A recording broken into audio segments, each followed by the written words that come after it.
It's my feel-good breakfast show.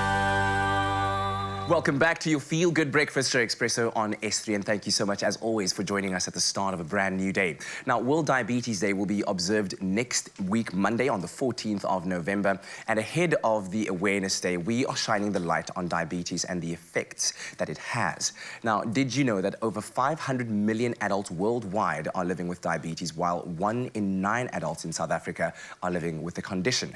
Now, here to tell us a little bit more about this condition and to share their own experiences are co-founder of Sweet Life Diabetes Community and chairperson of SA Diabetes Advocacy, Nolty, as well as Helga Neft, a type 2 diabetic, and Sally Hendricks, an amputee and type 1 diabetic. And a very good morning to all of you, and thank you so much for just being willing to join us at this hour of the morning. We were talking about what hour each of you woke up this morning to be here. We really do appreciate it. Thanks for having us. Thank you. Excellent.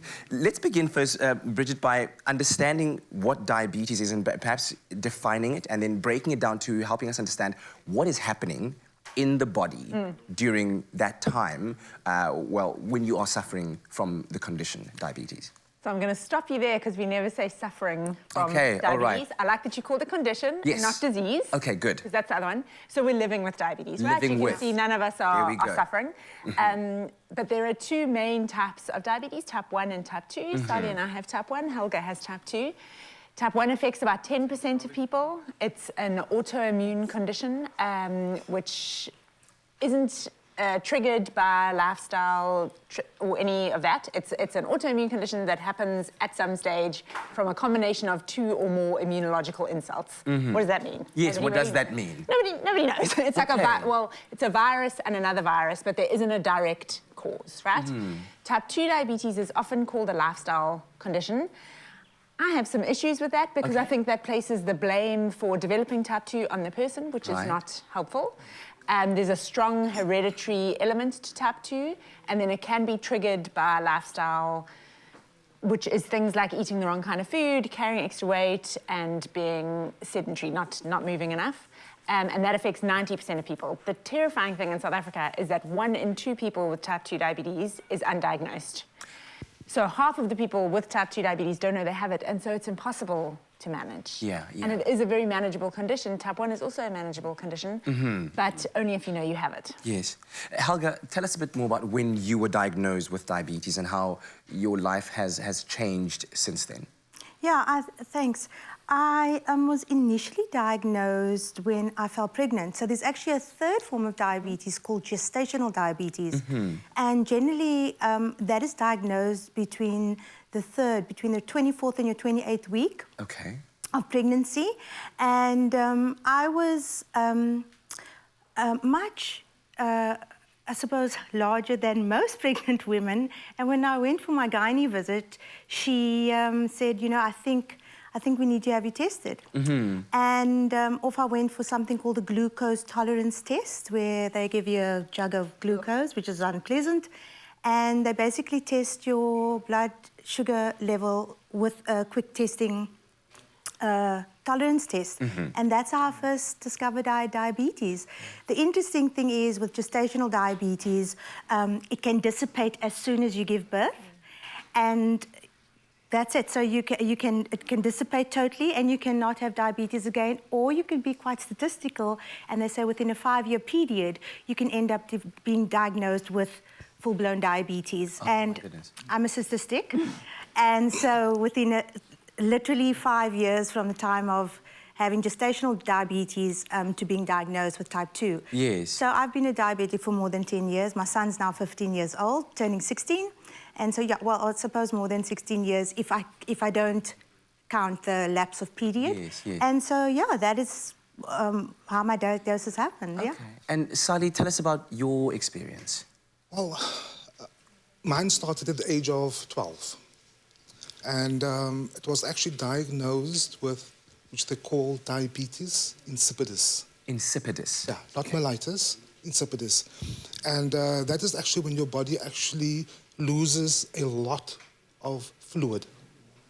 And due to that, it was actually, my kidneys got affected.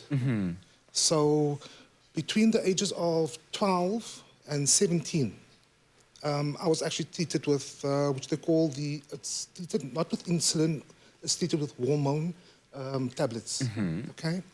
So at the age of 17, going to the lecture theatre at college, I blacked out. And when I woke up, I was in hospital.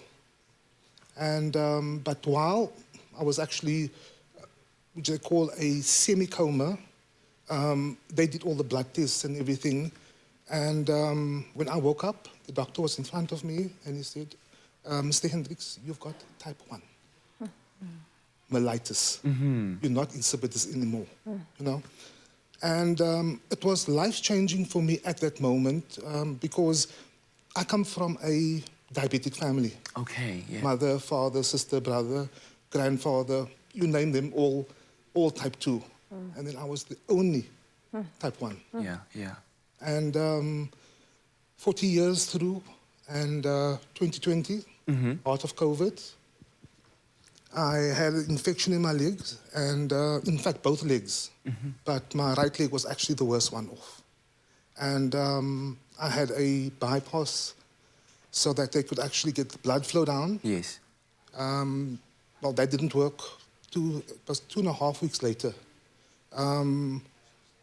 They actually did the second operation, the stents implants. That didn't work after 3 weeks. And in the month of October, the 19th, they had to amputate my leg. Yeah. But I made the decision on, when they did the ultrasound, I asked them, where is the blood flow the best? And when they said it's actually above my knee, so I told them to amputate above my knee. You know, because they wanted to do below the knee. You are absolutely... And, you know, and I just thought to myself, let's go with the safest way. Yeah, and you are absolutely incredible and so brave for sharing your story, and we really do appreciate that, and I hope that it'll inspire so many out there watching to, you know, have that awareness about exactly what we're talking about right now, and we're going to continue our conversation very shortly about how to get tested, where to get tested, and what to do when you find out the results of those tests. Of course, please share your stories with us. We would love to hear from you on 063 408 8863. We are creating awareness around the condition that is diabetes, this ahead of World Diabetes Day next week. So stay tuned to your Feel Good Breakfast Show. We'll continue our discussion with our panel shortly. It's my Feel Good Breakfast Show. Welcome back to your Feel Good Breakfast Show. It's a Health Tuesday, and we continue our chat about diabetes. Now, joining us on our panel is co-founder of Sweet Life Diabetes Community and chairperson of the SA Diabetes Advocacy, Bridget McNulty, as well as Helga Neft, a type 2 diabetic, and Sally Hendricks, an amputee and type 1 diabetic. We had a very fruitful and very engaging discussion earlier on, and we also encouraged you to share some of your voice notes with us relating to diabetes, and we have one from Zolani. Let's have a listen. Good morning, Zolani. Good morning, Expresso. My family, my beautiful family. My name is Zolani from Philipstown in Northern Cape. I just want to ask, does the babies also get diabetes? Thank you very much. Thank you very much for that, Zolani. So, children and diabetes, what is their exposure? What are their risk factors? So I'll let Helga talk about the gestational diabetes aspect, but children and babies can develop type 1 diabetes. Type 1 diabetes actually used to be known as juvenile diabetes because it was more often diagnosed in children. And I'm going to throw in the symptoms quickly because okay, yes, please go ahead. Yes. They are often missed at schools, and with type 1 diabetes, you can get very, very ill before being diagnosed. So the symptoms for everyone just to be aware of are weight loss, needing to pee a lot, particularly at night, very thirsty, which is related to needing to pee a lot, particularly at night, exhaustion and blurry vision. So if your child has lost weight and is feeling particularly exhausted, it's a good idea to get their blood sugar checked. Yeah, and it's really important around, you know, the mum, the pregnant mum. That's why diabetes needs to be controlled in pregnancy, because obviously the fetus, there's a big impact in terms of raised blood sugar levels on the fetus, but importantly, genetic disposition may occur for the fetus or in terms of the baby at birth. Yeah. And so, yeah, kids could be predisposed if there is a parent who does have diabetes or a mum that has diabetes. So it could be maternal, paternal as well. Yeah. Could we quickly talk about how to get tested, where does one go? When should you get tested? Is it one of those kind of yearly checkups? It should be. Okay. Yes. So we should be getting tested every single year just to check Just where to you be are, sure. to know your And numbers. it's so easy. It's a Okay, how does it happen? It's a simple finger stick blood test. It takes less than 5 Your minutes. GP, or do you go to the You local can pharmacy? go, Clicks Clinic offers them for free during November because it's National Diabetes Month, or any Okay. clinic or pharmacy. I could literally go today. You could go today. I think it costs like 30 Rand. Okay, It great. tastes less than 5 minutes. They prick your finger, squeeze out a drop of blood and put it on a glucometer. And then that number will tell you either if your blood sugar is in the normal range, if it's a little high, which means you could be in the pre-diabetes range. Scary statistic, 2 in 3 South Africans are in the pre-diabetes range and don't know it. So at that stage, you're at risk of developing type 2 diabetes, but if you change your lifestyle, Right. change the way you eat, exercise a little more, lose weight if you need to, you Yes. can turn it around. Or it will if your blood sugar is high, then they'll send you to a doctor for a proper diagnosis, but it really is, it's so easy. Yeah. Everyone should be doing it, just as a matter of course. Yeah.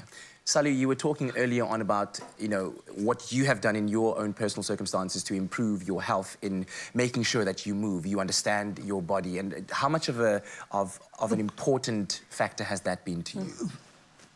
After my amputation, it was actually the most important factor in my life, because what a diabetic actually puts in, okay, they have to use it. Yes. The insulin can't actually do everything. Okay, so movement is important for a diabetic.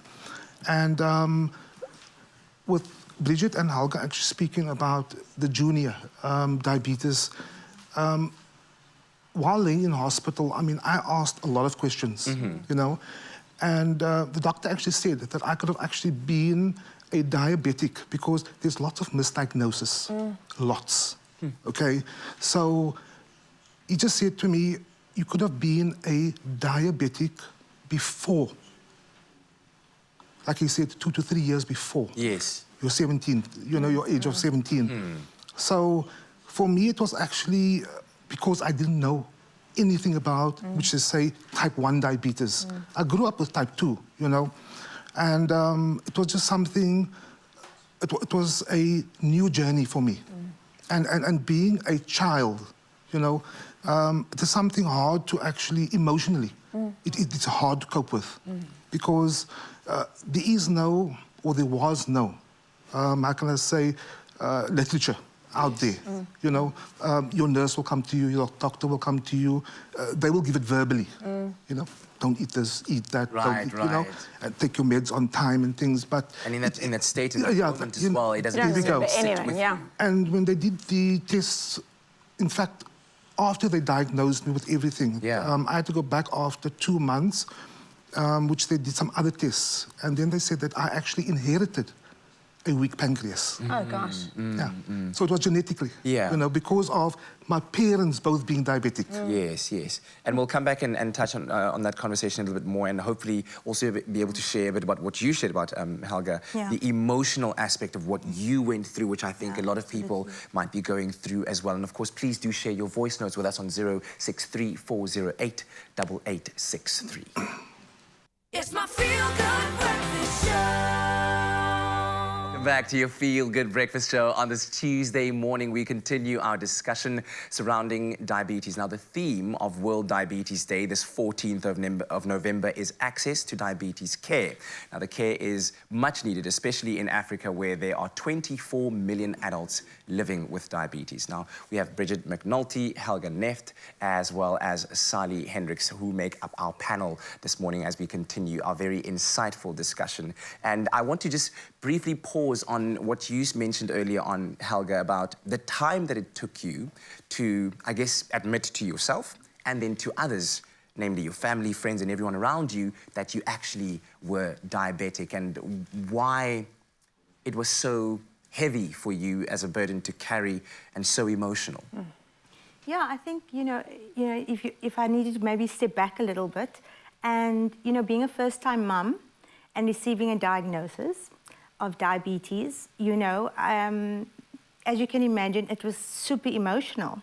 And so although I was the fittest, closest to what was considered as my best weight at the time, a healthy, positive mindset, and you basically have Hiroshima being dropped on you at the time. And so the choice was, well, we're actually going to manage this.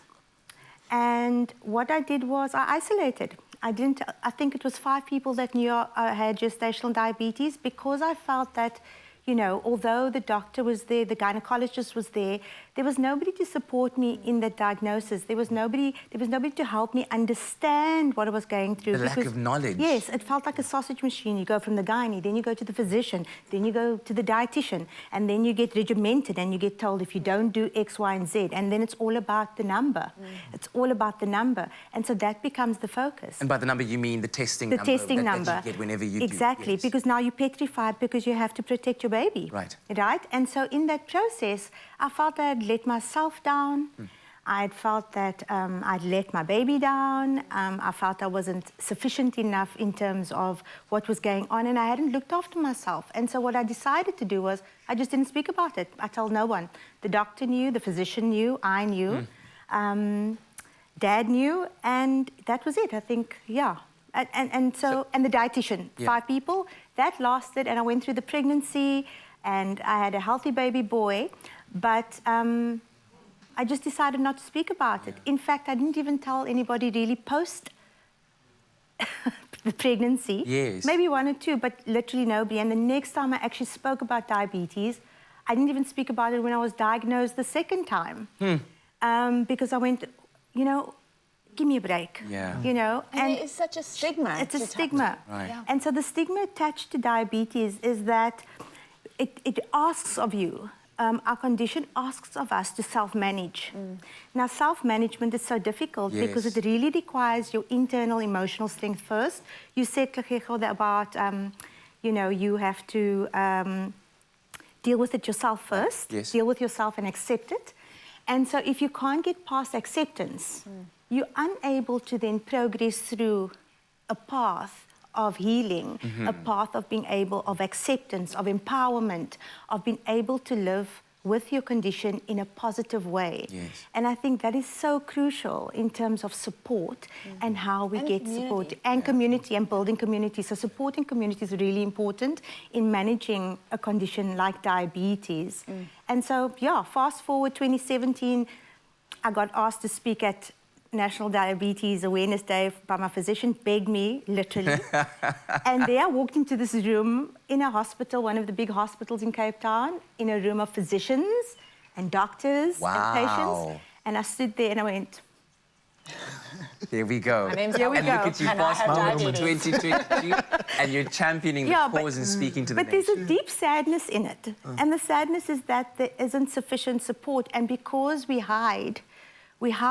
And, well, in my case, I hid. I literally hid. But that's why we want everyone to be wearing blue on Monday. There we go. go. Yes. So that no one is hiding. What a segue there, Bridget. What a segue. I got to get my bid in about wearing blue. On Monday. Love it. Absolutely Hashtag love wear it. blue for diabetes. Please, we can everyone, workplaces, schools, everybody wear blue on Monday for diabetes. And if anyone says, why are you wearing blue? You can say it's for diabetes awareness. Let's talk about it. Absolutely. Let's start a conversation. And we can find you on social media as well, people who are looking for support. South Africans looking with for diabetes. South Africans on Facebook, with diabetes. sweetlife.org.za, on Instagram, and that's our website too. And please wear blue. I don't know which camera to look Come at. on. I'll look at all of them. Please wear blue. Luckily, you got some blue on today, Yeah. just to kind of remind you a little bit. Thank you so much, Bridget. Sally, thank you so much. And Helga, thank you very much as well. Thank you for having us. It's a pleasure.